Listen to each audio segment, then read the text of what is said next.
Well, only a week into hurricane season, and we've had 3 named storms. One of those tropical storms, CRISTOBAL, which made landfall yesterday in southeast Louisiana. You can see the heavy rain that made way for flooding there. And the storm also brought heavy winds to the region. It did, and experts say that this year's hurricane season is expected to be very active. Let's get right out to NBC6's Carlos Suarez. There he is with the very latest on what officials are doing to make sure that the Sunshine State is prepared for hurricane season here. Carlos.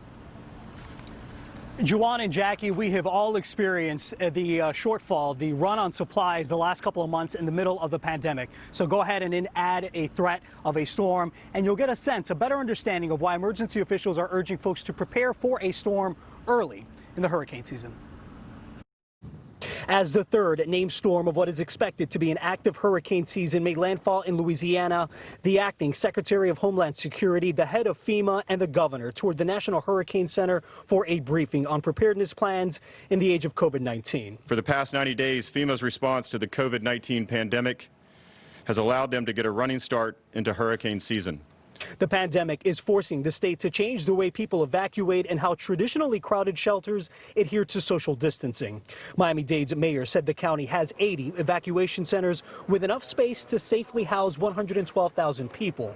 They're also looking into housing evacuees in hotels. The problem that we have in Miami-Dade is that with a Cat 5 storm, we only have a small number of hotels that actually lie in areas that are not evacuation zones.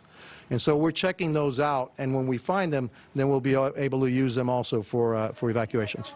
FEMA's administrator said they're heading into hurricane season with double the amount of funding, though part of that money also has to cover what states are spending to fight COVID-19. Normally we start hurricane season with about $40 billion in the disaster relief fund. This year, mainly due to the COVID-19 response, we have double, $80 billion for response, which is quite sufficient.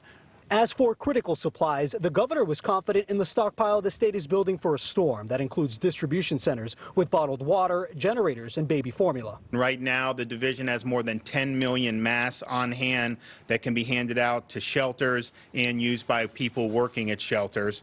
The division also secured a long-term deal with Honeywell to receive 12 million N95 masks, which can also be used for hurricane season.